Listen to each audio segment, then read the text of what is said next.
Alors aujourd'hui, on parle des hormones qui sont les plus importantes pour l'accouchement et puis de voir comment elles vont accompagner finalement le processus, processus qui est comme une forme de voyage en fait qui sert à faire naître le bébé. Ces hormones, ça peut être nos alliés, mais ça peut être aussi des choses qui peuvent être un élément bloquant, hein. D'où l'importance de comprendre en fait leur fonctionnement et de voir comment elles peuvent nous aider.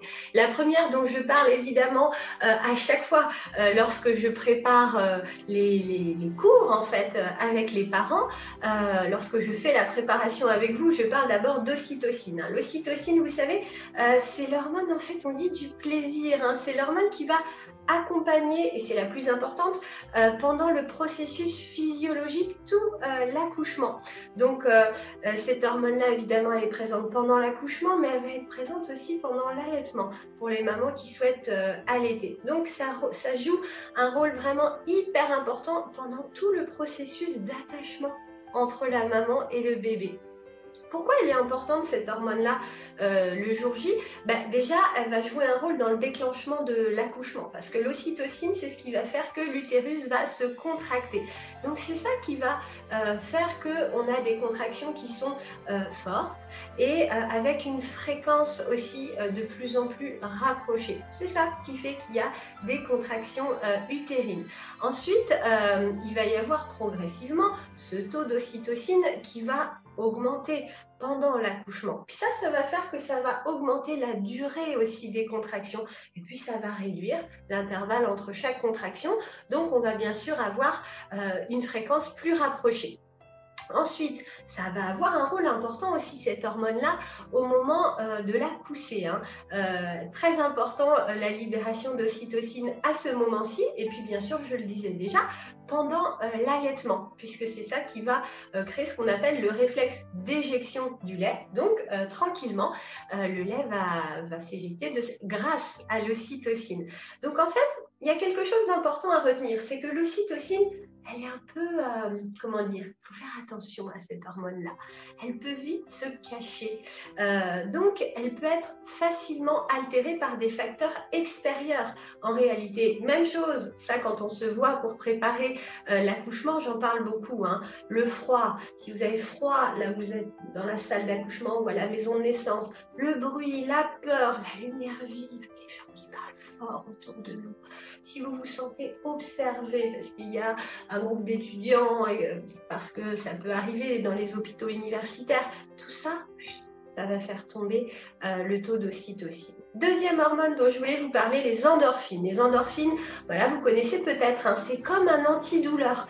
Oui, les gens qui font du sport, ils connaissent bien ça, les endorphines, parce que c'est un peu comme une drogue en réalité. Ça fait une réponse à la douleur et ça a les mêmes propriétés qu'une drogue, hein. Ça fait partie de la famille des opiacés, donc c'est comme une drogue. Mais évidemment, avec un rôle positif pour le rôle qu'on veut qu'elle joue le jour de l'accouchement, parce que le taux d'endorphine, en fait, ça vous aide le jour de l'accouchement à composer avec la douleur.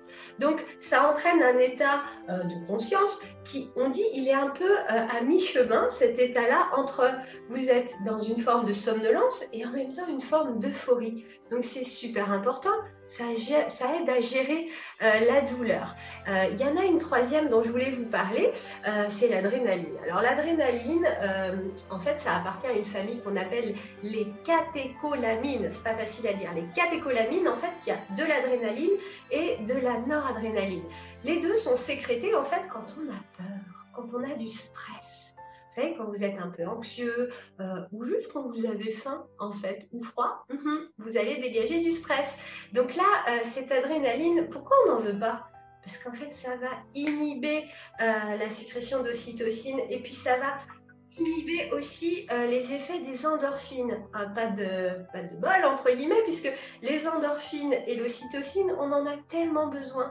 Donc on veut qu'il y ait le moins possible, évidemment, d'adrénaline ce jour-là, pour que vous puissiez justement avoir un travail qui se fait au bon rythme. Parce que quand j'ai beaucoup d'adrénaline dans mon corps, pendant le travail de l'accouchement, qu'est-ce que ça va faire?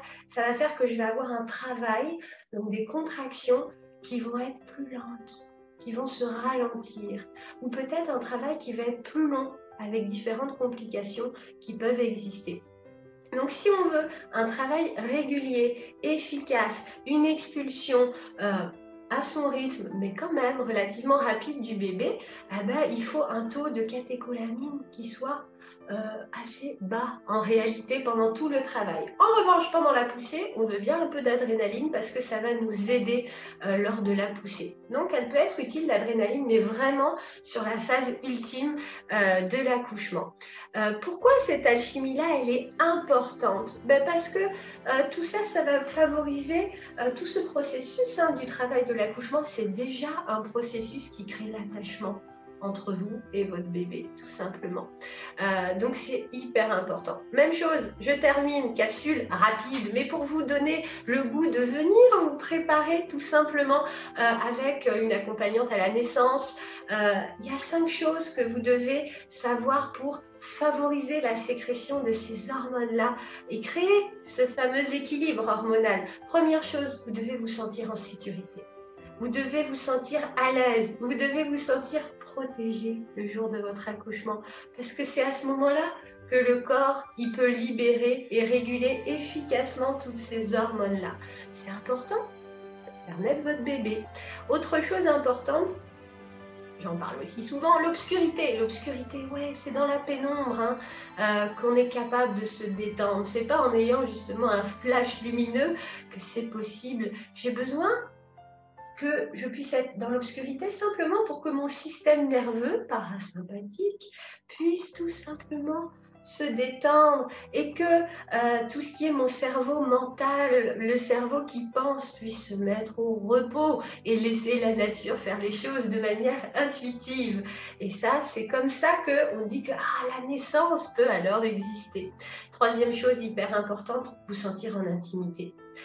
Oui, parce que si vous vous sentez observé, je le disais tout à l'heure, si vous êtes dans un endroit que vous ne connaissez pas, ça peut perturber fortement le fait de pouvoir relâcher l'ocytocine. Ça peut même parfois ralentir le travail des contractions. Donc l'intimité, c'est super important. La chaleur, oui, parce que quand il fait froid, je vais dégager de l'adrénaline. Donc je vais me sentir dans un endroit où j'ai suffisamment chaud, simplement pour pouvoir sécréter encore cette fameuse ocytocine. Et puis, s'il y en avait une dernière chose, le silence. Oui, le silence doit accompagner le travail de l'accouchement. Quelqu'un qui vous parle sans cesse avec une voix haute, même chose, ça va ralentir, ça va interférer le processus de l'accouchement. Alors on limite les conversations et les questions. Pourquoi? Parce qu'on s'est préparé ensemble, évidemment, avant. Alors en plein travail, faut pas vous parler, sinon on va rentrer dans votre bulle, puis vous allez sortir justement de cet espace-là qui est si nécessaire. Donc vous voyez ces 5 éléments, il est gravé à l'intérieur de vous, c'est quelque chose de très important. Vous savez déjà comment faire, le corps il sait exactement faire toutes ces choses-là, mais il faut lui offrir les bonnes conditions pour qu'il puisse le faire, parce qu'il sait ce dont il a besoin, mais il faut le mettre en condition. Et ces choses-là, elles peuvent être présentes évidemment dans certains hôpitaux et dans des maisons de naissance, mais vous avez besoin d'être accompagné pour pouvoir libérer ce fameux cocktail d'hormones qui va vous aider. Donc accompagné peut-être avec une personne importante pour vous, le papa ou votre partenaire, ou une accompagnante à la naissance, ou une personne significative pour vous, juste vous aider à faire ce nid dont je parle très régulièrement. Alors, c'est important de noter tous ces éléments-là dans votre projet de naissance, qu'on travaille évidemment largement ensemble. Bonne journée!